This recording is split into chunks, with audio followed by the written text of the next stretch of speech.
Hey everyone! Hey everyone. I recorded my response in two parts. Today I want to talk about the white genocide conspiracy theory and how it's used by white supremacists to further their racist agenda. So right out the gate, Riley Dennis just completely poisons the well.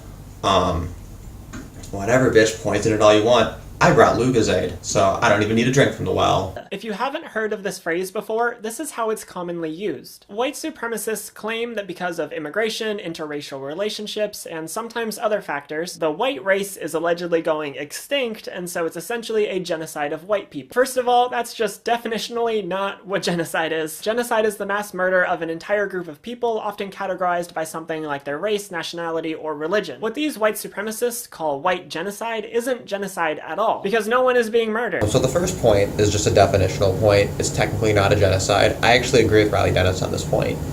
She's correct. It doesn't fit the definition of genocide in terms of going out and actually murdering people.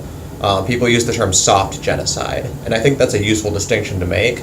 And I think that someone like Riley Dennis, or really anyone on the left, they don't have grounds for dismissing the concept of soft genocide, because structural violence is the concept upon which they rely in order to justify the existence of the state as a sort of retaliation rather than as an initiation of violent force.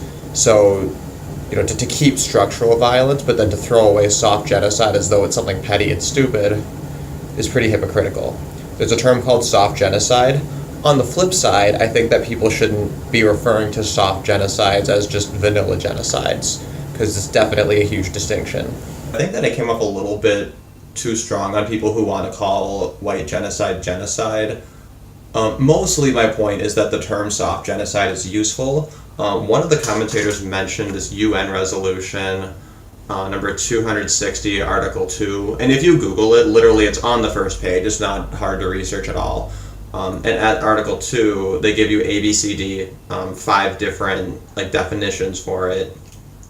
And if you look at Part C, you have deliberately inflicting on the group conditions of life calculated to bring about its physical destruction in part or in whole. So the main contention there would be whether or not it's intentional. Again, I don't really look to the UN for definitions of things. I think the UN's a bunch of fucking garbage, to be frank. But, there you have it. Give that whatever weight you want to give it. I still maintain, of course, anytime anybody uses a word, it's your responsibility as the listener to try to, as best you can, honestly assess what it is they mean by it. So if they're using genocide in a way that does include these things and not necessarily just, straight up killing a bunch of people, bottom line is when they use the term genocide, that's what it meant.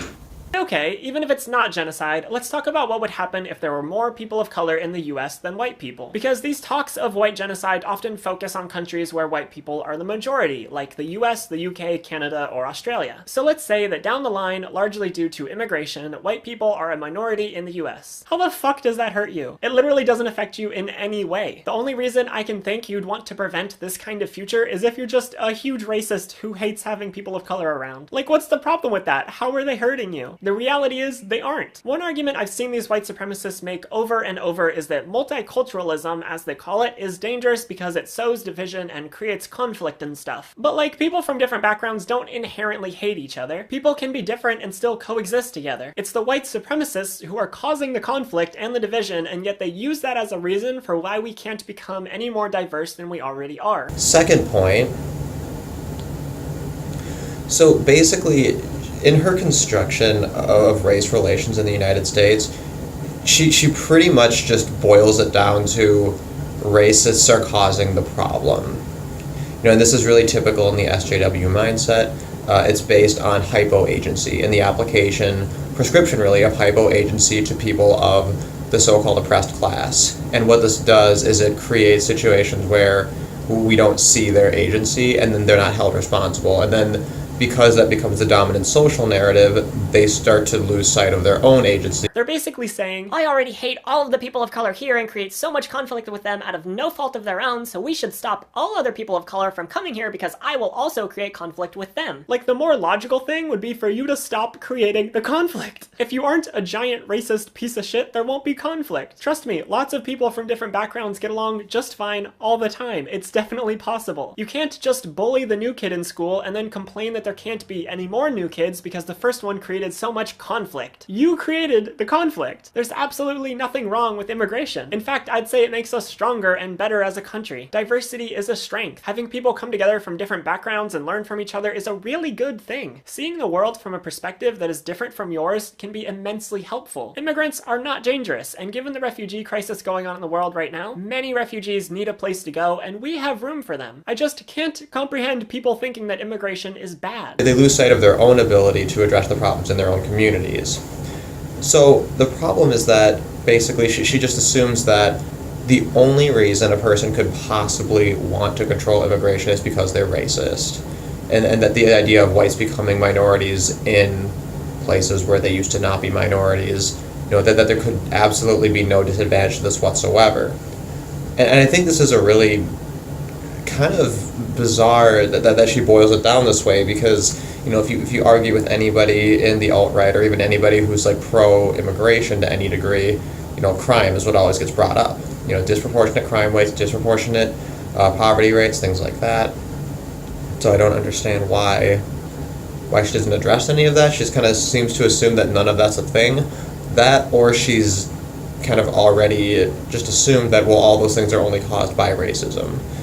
I don't know, it's a pretty weird way of looking at the situation. You have situations where, a lot of it is the single motherhood problem, is that people take those advantages from the government without really having care and consideration for other people, and there's sort of an entitlement to it, and that's where a lot of this stuff starts, that we just don't start with that agency and holding people accountable in that realm.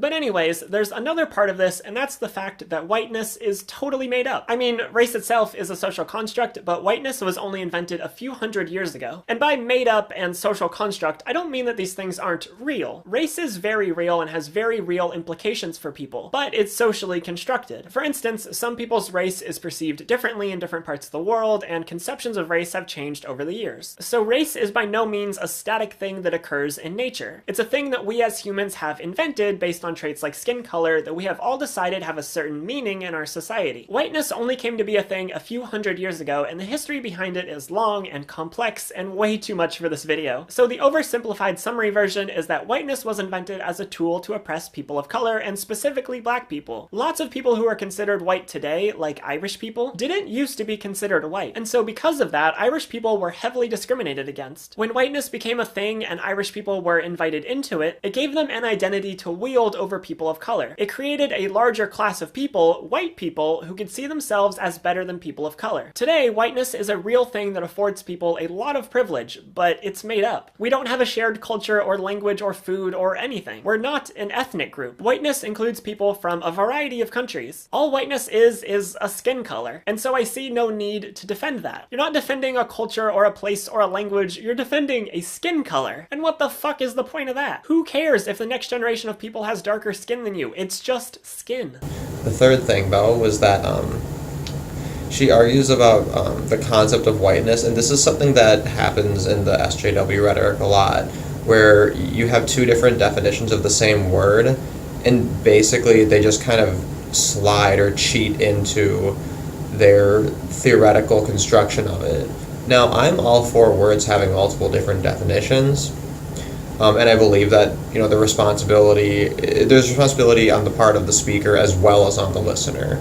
And as a listener, you want to try to figure out what people are referring to when they use words. When someone uses the word white, and then you try to parse it down with all of this nuance of, well, what exactly is white, right? Are Italians white? Irish didn't used to be white, like all these things. Now, I'm not saying that one or the other concept is necessarily better. Like they can both have utility, and that's the problem, is people see utility in this SJW progressive sort of construction of whiteness, and speak to it in those terms. And because they see whiteness as a useful term in that regard, they basically use that to argue that the other use of the term, which is, you see a puddle, you know it's a puddle, you know it's wet, right? It doesn't matter that you can't give the precise number of molecules of water that it takes to form a puddle. When does a drop become a puddle? When is it just a really big drop or a really small puddle? Where do you draw that line? We don't necessarily function in a high enough resolution to answer questions like that, but that doesn't negate the low resolution images. We still can see the big picture. You know, you don't have to go to that level of detail. We focus on differences that make a difference. So I think it's generally a disingenuous argument. We all know what's being referred to, and all of these racial constructions rely upon the idea of race being viewed, of it being perceived, and that affecting people's actions. So this argument that whiteness isn't a thing, I don't know, it's really, it's a bizarre argument because there's a sense in which it's technically true, but that's not the sense in which it's going to have any application to this discussion at all. At all.